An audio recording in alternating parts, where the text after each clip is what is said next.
ये एक ऐसा फ्रेमवर्क है जो हमारे अंदर जो संघर्ष चलता रहता है ना, उसे समझने और संभालने में हमारी मदद करेगा।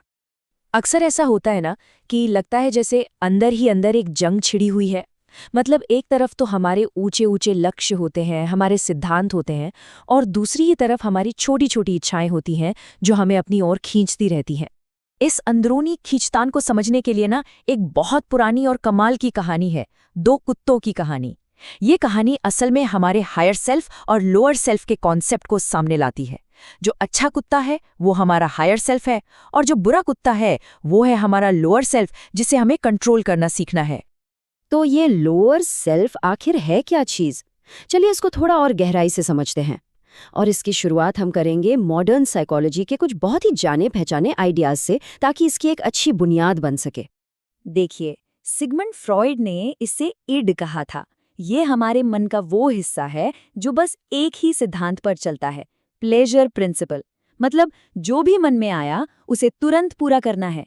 ये वही आवाज है जो अंदर से कहती है, मुझे ये चाहिए और अभी चाहिए, भले ही अंजाम कुछ भी हो।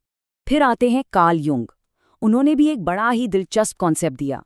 उन्होंने इसे नाम दिया शैडो या छाया। ये हमारे व्यक्तित्व का वो कह सकते हैं डार्क साइड है, जिसे हम अक्सर दुनिया से और कभी-कभी तो खुद से भी छिपाने की कोशिश करते हैं। पर सच तो ये है कि ये हम सबके अंदर मौजूद है। और सोचिए, ये आइडिया मशहूर कहानी डॉक्टर जेकिल और मिस्टर हाइड से कितना मिलता जुलता है। इस विचार ने तो जैसे इंसानी सोच में एक क्रांति ही ला दी कि अरे, हम सबके अंदर एक जेकिल और एक हाइड छुपा बैठा है। ये कोई अजीब बात नहीं, बल्कि एक यूनिवर्सल ह्यूमन एक्सपीरियंस है। ठीक है, तो ये तो मान लिया कि हम सबके अंदर एक लोअर सेल्फ है, पर सवाल ये उठता है कि तो क्या इसे मैनेज करना इतना जरूरी क्यों है? आखिर दांव पर लगा क्या है? देखिए, जब हम इस लोअर सेल्फ को खुली छूट दे देते हैं ना, तो नतीजे काफी गंभीर हो सकते हैं।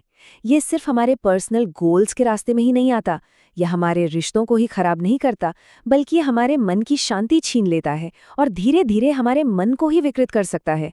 और हाँ, हमारी आध्यात्मिक तरक्की में तो ये सबसे बड़ा रोड़ा है। ये सिद्धांत असल जिंदगी में हर जगह काम करता है। एक एथलीट के बारे में सोचिए। अगर उसे चैंपियनशिप जीतनी है तो उसे जंक फूड जैसी छोटी छोटी खुशियों को छोड़ना ही पड़ेगा, है ना? बिल्कुल उसी तरह अगर हमें जीवन में कुछ भी ऊंचा हासिल करना है तो इन निचली प्रवृत्तियों को छोड़ना, उन्हें काबू में करना बहुत जरूरी हो जाता है। तो चलिए, अब आते हैं सबसे बड़े सवाल पर। इस पावरफुल अंदरूनी दुश्मन पर जीत कैसे हासिल की जाए? पर रुकिए, इसका जवाब शायद वो नहीं है जो हम सब सोच रहे हैं। तो फिर हम इस लोअर सेल्फ को जीतते कैसे हैं? और यहीं आता है कहानी में एक बहुत बड़ा ट्विस्ट। चौंकाने वाला जवाब ये है कि हम नहीं कर सकते। कम से कम अकेले तो बिल्कुल भी नहीं। सिर्फ अपनी विल पावर, अपनी इच्छा शक्ति के भरोसे ये जंग नहीं जीती जा सकती।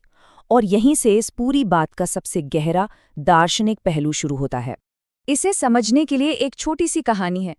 एक गौरैया थी जिसके अंडे समुद्र बहा ले गया। अब उस नन्ही सी चिड़िया ने क्या किया? उसने अपनी चोंच से समुद्र को खाली करने की ठान ली। जाहिर है वो कामयाब नहीं हो सकती थी, लेकिन उसके उस ईमानदार प्रयास ने, उसकी उस लगन ने एक बहुत शक्तिशाली सहयोगी गरुड़ जी का ध्यान खींच लिया, और फिर गरुड़ ने समुद्र को मजबूर कर दिया। ये कहानी हमें मूल सिद्धांत सिखाती है। हमारा काम लड़ाई जीतना नहीं है, हमारा काम है उस गौरैया की तरह पूरी ईमानदारी से कोशिश करना, एक उच्च शक्ति कृष्ण के सामने ये दिखाना कि हम प्रयास कर रहे हैं, मदद वहीं से आएगी। तो इस बुनियाद को समझने के बाद अब बात करते हैं प्रैक्टिकल स्ट्रैटेजी की। इसे हम 3 हिस्सों में बांट सकते हैं, सिर, हृदय और हाथ। ये 3 हिस्सों वाली स्ट्रैटेजी है। पहला है सिर, यानी दृढ़ विश्वास, ये समझ के हाँ, मुझे एक ऊंचे लक्ष्य के लिए काम करना चाहिए। दूसरा है हृदय, यानी प्रेरणा, वो चाहत कि हाँ, मैं ये करना चाहता हूँ। और तीसरा और सबसे जरूरी हाथ, यानी अनुशासन, वो संकल्प कि चाहे जो हो मैं ये करूँगा। और यहाँ प्रेरणा और अनुशासन का फर्क समझना बहुत बहुत जरूरी है। देखिए, मोटिवेशन या प्रेरणा क्या है? एक फीलिंग है, आज है कल नहीं होगी। वो किसी काम को शुरू तो करवा सकती है पर खत्म नहीं करवा सकती। जबकि अनुशासन वो एक एक्शन है, वो एक लाइफस्टाइल है, वही है जो किसी भी काम को आखिर तक पहुंचाता है। तो इस जिंदगी भर चलने वाली कोशिश में हमारा सबसे बड़ा हथियार क्या है? क्या वो दमन है, इच्छाओं को दबाना? नहीं, हमारा सबसे बड़ा हथियार है एक तेज, धारदार आध्यात्मिक बुद्धि। तो चलिए देखते हैं कि इस औजार को पैना कैसे किया जाए। यहाँ एक बात गांठ बांधने वाली है। लोअर सेल्फ को यानी अपनी इच्छाओं को दबाने की कोशिश करना बहुत खतरनाक हो सकता है। क्यों? क्योंकि दबी हुई इच्छाएं खत्म नहीं होती, वो अंदर ही अंदर एनर्जी इकट्ठा करती रहती हैं, जहरीली बन जाती हैं और फिर जिंदगी में आगे चलकर किसी गलत समय पर और ज्यादा ताकत से बाहर निकलती हैं।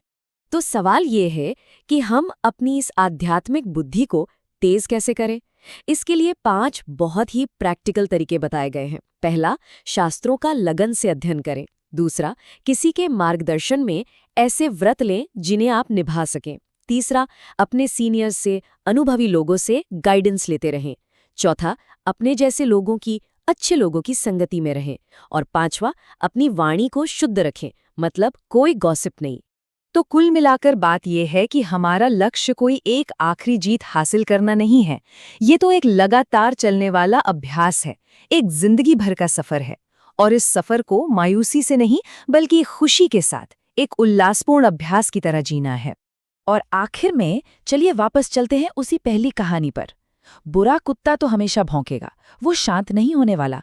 सवाल बस इतना सा है कि हम खिला किसे रहे हैं, अपनी ऊर्जा, अपना ध्यान किसे दे रहे हैं? क्योंकि याद रखिए, हम जिसे खिलाएंगे जीतेगा वही।